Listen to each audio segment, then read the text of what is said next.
Mein Name ist Artem Bondarenko. Ich arbeite seit 4 Monaten bei Channel Welcome und führe ständig Interviews mit Personen aus russisch sprechenden Ländern.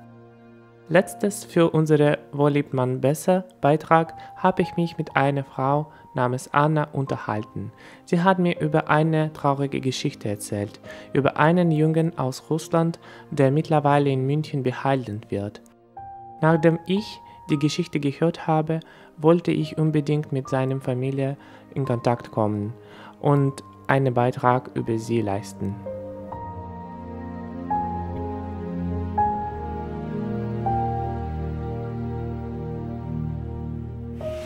Здравствуйте, меня зовут Оксана, мой муж Юрий и сын Семен. In München habe ich die Eltern Oksana und Juri Sukowski kennengelernt und ihren Sohn Semen. Von ihnen habe ich Semens Geschichte erfahren, wie er bei seiner Geburt einen Sauerstoffmangel hatte und wie er fast davon gestorben ist. Kurz nach seiner Geburt fiel Semen in ein Koma, war klinisch tot und hatte eine Hirnblutung, aber trotzdem kämpfte er weiter und hat das alles überlebt. Die Familie kommt aus einer kleinen Stadt in Russland, wo die medizinischen Verfahren, die Semen braucht, einfach nicht existieren. 2 года. И у него просто кожа висела и одни косточки. И когда мы приехали в Германию, мы, конечно, подозревали, что нас могут отправить в больницу, нас не возьмут на реабилитацию. Но не хотелось в это верить на самом деле. Нас врач увидел на первом приеме и попросили раздеться. И, конечно, они были очень шокированы, они фотографировали его и сказали, что вам лучше прямо сейчас проехать на скорую помощь. После этого приема мы сели на метро, поехали в больницу, интенсивную терапию. То есть у него обнаружили сильнейшее обезвоживание организма. То есть и начали лечение, начали искать причину. Они нашли причину и устранили путем того, что сделали 2 операции. То есть где-то через полгода Сёма уже достаточно хорошо выглядел. Oksana kannte einen Freund, der in München lebt. Und er hat ihr über ein medizinisches Programm erzählt, das speziell für Kinder wie Semen in Deutschland angewendet wird. Die Entwicklung, was Menschen, vor allem Kinder mit Behinderung betrifft, ist einfach in Russland noch nicht so fortgeschritten wie in Deutschland. Aber alle Eltern wollen das Beste für ihre Kinder. Deswegen war es für Oksana und Juri klar, dass sie mit dem kleinen Semen nach Deutschland gehen. Am Anfang haben sie durch Airbnb eine Wohnung gefunden, aber es war ihnen nicht gewusst, dass Semens Behandlung so lange dauern würde. Bald mussten sie aus der Wohnung raus und einen neuen Platz finden. Zum Glück haben sie ein Volltätigkeitshaus mit Unterstützung der russischen orthodoxen Kirche gefunden und dürften da weiter wohnen.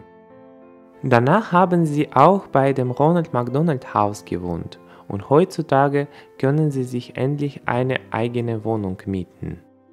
Als Semen wieder zu nehmen könnte, war er energischer und aktiver als vor der Behandlung. Seine Umgebung war ihm auch interessanter. Ab dem Punkt konnte er deutliche Emotionen zeigen. Er hat zum Beispiel zum ersten Mal gelacht und geweint.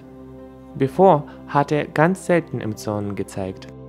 Die Behandlung hat ihm auch ermöglicht, sich Fenster an Objekten zu halten, seinen Rücken gerade zu machen und schließlich zu kriechen.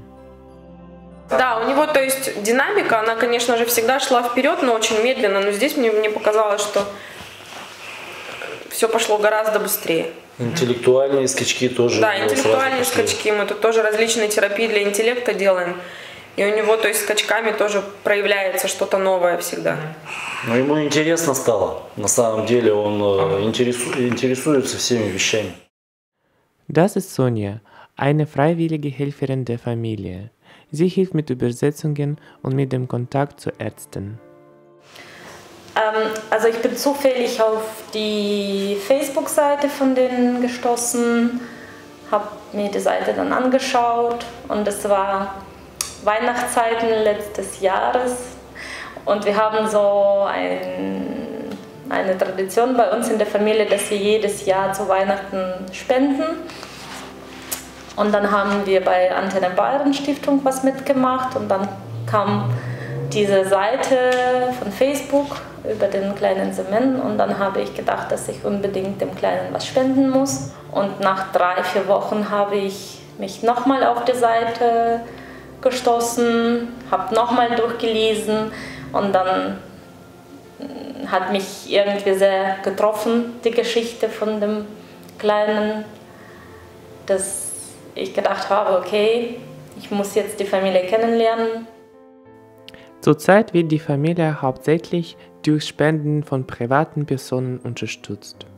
Außerdem hilft ihnen die russische orthodoxe Kirche und einige private Unternehmen. Die Leute finden sie am meisten durch soziale Netzwerke wie Facebook und Instagram.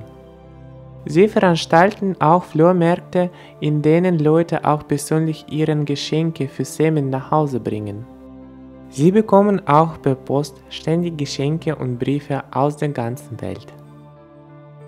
Да, мы ехали сюда на 3 недели, повторюсь, 2 чемоданчиками, то есть мы планировали пройти свою реабилитацию и уехать обратно домой. Но поскольку состояние сына как бы заставило нас здесь остаться, и у нас пошла операция за операцией, это продлилось около 2 месяцев, потом послеоперационный период, и мы, в принципе, как бы поняли, что здесь ему очень, очень сильно помогает медицина, и мы по сей день занимаемся каждый день. И вот мы приехали сюда по гуманитарной визе специально для того, чтобы лечить ребенка. То есть мы все втроем по этой визе по сей день, то есть мы уже продляли ее около 4 или 5 раз. И скоро опять же виза у нас заканчивается.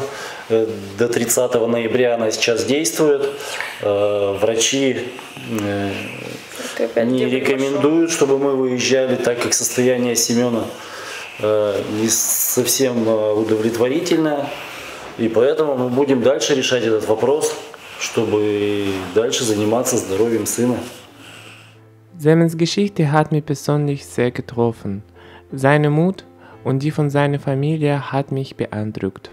Die Nächstenliebe, die bis jetzt ihnen gezeigt wurde, sollte es beweisen, dass auch in schwierigen Zeiten gibt es noch liebe Menschen auf der Welt. Ich hoffe, dass unsere Zuschauer durch diesen Beitrag auch irgendwie ihm und seiner Familie helfen können. Links für ihre Seiten und Kontaktinformationen werden jetzt eingeblendet.